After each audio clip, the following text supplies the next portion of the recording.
नमस्कार दोस्तों, हमारी आज की कहानी है दंपति जी और उनकी बेटी सुहाना। जैसे ही बाजार से लौटकर आती हैं तो वो दोनों रोमी और मोना को आवाज़ लगाने लगती हैं। रोमी और मोना दोनों दंपति जी की बहू हैं। सुहाना उनकी बेटी भी आवाज़ लगाकर कहती है, अरे भाभी कहाँ हो, हम लोग थक कर आए हैं, कम से कम पानी तो दे दो।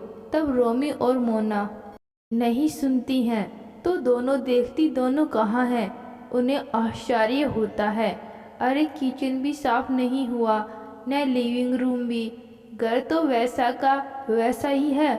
आखिर ये दोनों गई कहाँ।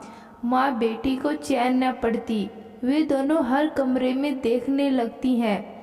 रोमी के कमरे में ही मोना और रोमी दोनों तैयार होकर मज़े से मोबाइल देखती हुई मिलती हैं। तब दोनों को देखकर हैरानी से दंपति जी पूछती हैं, अरे रोमा और मोना कहीं जा रही हो क्या, इतनी तैयार क्यों हो, हम लोग आ भी गए, तुम दोनों कमरे से बाहर भी न आई, घर के प्रति कोई जिम्मेदारी है कि नहीं। तभी रोमी कहती है, मम्मी जी मेरी बहुएं कुछ काम की नहीं है, मेरी बहू कुछ करती नहीं है, इसलिए कुछ नहीं किया क्या। बहुत ही गुस्से में दंपति जी, हाँ मम्मी जी, आपको लगता है कि हम दिन रात काम करते रहे तब भी आपको कुछ दिखता ही नहीं। हम लोग कुछ भी कितना भी कर ले वो आपको नज़र नहीं आता। और तो और पड़ोसी और रिश्तेदार से भी कहने से नहीं चूकती, मेरी बहू ऐसी है, मेरी बहू वैसी है। ऐसा आप शुरू से ही करते आई, यहाँ तक कि कहीं जाना हो तो तभी घर के काम के हिसाब से हमें अपना जाना निश्चित करना पड़ता है। तो आज ये देखकर बुरा क्यों लग रहा है।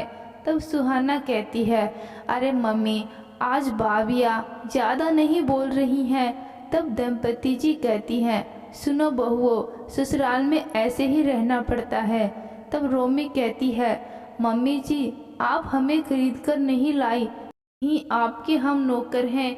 आपने कल क्या किया, जब बुआ जी आई तो आपने ही खाने में कमी निकाल दी, उनके ही सामने ही कहने लगी, अरे हमारी बहुओं को तो इतने साल हो गए, इन्हें कुछ करना ही नहीं आया।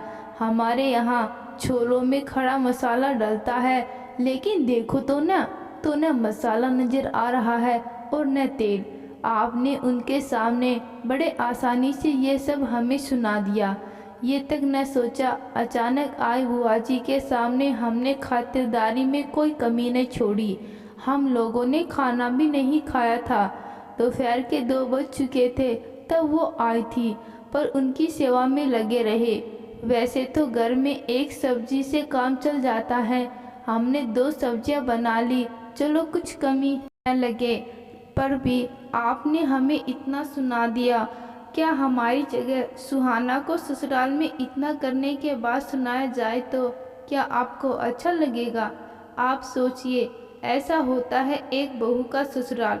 आप तो उनसे ये कह रही, खाने में काम से फुर्सत होते ही हमारे बहुएं कमरे में चली जाती हैं, तो आप ही बताइए हम लोग मशीन हैं।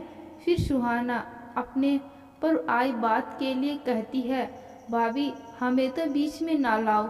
फिर मोना कहती है, अगर सुहाना दीदी कुछ कर दे तो उनका काम तो बहुत अच्छा लगता है, और हम दिन भर काम को करते हैं वो आपको नहीं दिखता।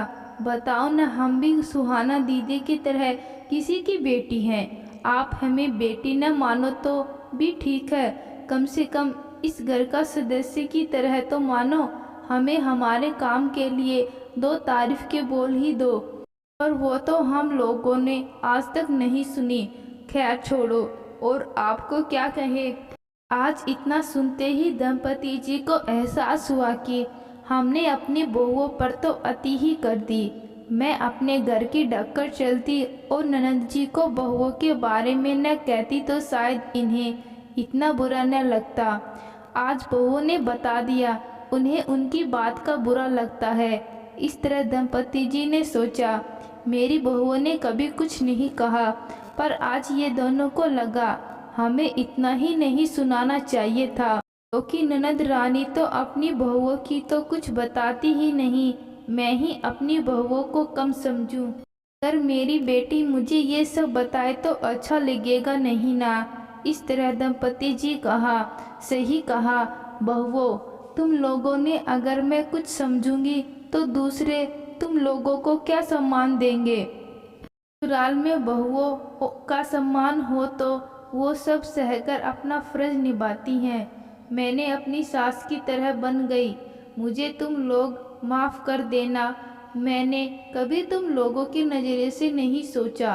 तो दोस्तों, हम जब बहू बनकर ससुराल जाते हैं तो हमें अपनी जिम्मेदारियों से बांध दिया जाता है, जबकि बेटी कुछ भी न करे तो कुछ नहीं। पर बहुओं का भी तो अस्तित्व होता है, उन्हें भी ससुराल में सम्मान मिलना चाहिए। जो वो फ़र्ज निभाती हैं वो बाहर वाला नहीं करता है। बड़े बुजुर्गों की आदत होती है कि कोई रिश्तेदार आया नहीं, अपने मन की भड़ास रिश्तेदारों के सामने निकाल देते हैं, जबकि बहू उसी परिस्थिति में सुन लेती है और वो जवाब नहीं दे पाती। तो क्या ऐसा होना चाहिए ससुराल? तो दोस्तों, कमेंट बॉक्स में ज़रूर बताना आपको यह कहानी कैसी लगी। कहानी को लाइक और चैनल को सब्सक्राइब ज़रूर करना। धन्यवाद।